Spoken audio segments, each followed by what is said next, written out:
ଆସନ୍ତୁ ଏକ ପୁରୁଣା କାହାଣୀରୁ ଜାଣିବା ପ୍ରକୃତ ସୁଖ ଆଉ ନିଜର ମୂଲ୍ୟ ବିଷୟରେ। ତ ପ୍ରକୃତ ସୁଖ ମିଳେ କେଉଁଠି? ଚାଲନ୍ତୁ ଏହି ପ୍ରଶ୍ନର ଉତ୍ତର ଗୋଟେ ଛୋଟ କାହାଣୀ ଭିତରେ ଖୋଜିବା। ଗୋଟେ ଗାଁରେ ଥିଲା ଜଣେ କୁମ୍ଭାର, ବହୁତ ନିପୁଣ, ହେଲେ ମନରେ ଟିକେ ବି ଶାନ୍ତି ନଥିଲା। ସବୁବେଳେ ନିଜକୁ ତାର ଧନୀ ପଡ଼ୋଶୀ ସହିତ ତୁଳନା କରୁଥିଲା। ତାର ବିଶ୍ୱାସ ଥିଲା, ବହୁତ ପଇସା ଥିଲେ ସେ ଦୁନିଆର ସବୁଠୁ ଖୁସି ଲୋକ ହୋଇଯିବ। ହଠାତ୍ ଦିନେ ଜଣେ ସାଧୁ ସେହି ବାଟ ଦେଇଗଲେ, ଆଉ କୁମ୍ଭାରର ମନ କଥା ବୁଝିପାରିଲେ। ସାଧୁ ତାକୁ ଏକ ଅଦ୍ଭୁତ ପଥର ଦେଲେ, ଯାହା ତା ଭାଗ୍ୟ ବଦଳେଇ ଦେବ ବୋଲି କହିଲେ। କିନ୍ତୁ ଗୋଟିଏ ସର୍ତ୍ତ ଥିଲା, ଏହାକୁ ବିକିବା ପୂର୍ବରୁ ଏହାର ପ୍ରକୃତ ମୂଲ୍ୟ ଜାଣିବାକୁ ଚେଷ୍ଟା କର। ବର୍ତ୍ତମାନ କୁମ୍ଭାର ସେହି ପଥରକୁ ନେଇ ବଜାରକୁ ବାହାରିଲା। ପ୍ରଥମେ ଜଣେ ପରିବାବାଲା କହିଲା, ଏହା ବଦଳରେ 2 କିଲୋ ଆଳୁ ନେଇଯା। କୁମ୍ଭାର ମନରେ ଅସନ୍ତୋଷ। ସେ ଭାବିଲା, ନା, ଏହାର ମୂଲ୍ୟ ନିଶ୍ଚୟ ଅଧିକ ହେବ। ତାପରେ ଜଣେ ସୁନାରୀ ଏହାକୁ ଦେଖିଲା ଆଉ ସିଧା 1 ଲକ୍ଷ ଟଙ୍କା ଦେବାକୁ କହିଲା।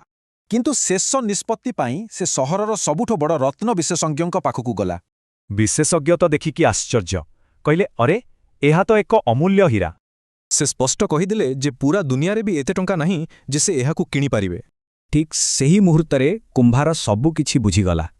ସାଧୁଙ୍କ କଥାର ପ୍ରକୃତ ଅର୍ଥ ତାକୁ ଜଣାପଡ଼ିଗଲା। ସେ ବୁଝିଲା, ଆମ ଜୀବନ ବି ଠିକ୍ ଏହି ପଥର ଭଳି। ଏହାର ମୂଲ୍ୟ ଆମେ କାହାକୁ ପଚାରୁଛେ ତା ଉପରେ ନିର୍ଭର କରେ।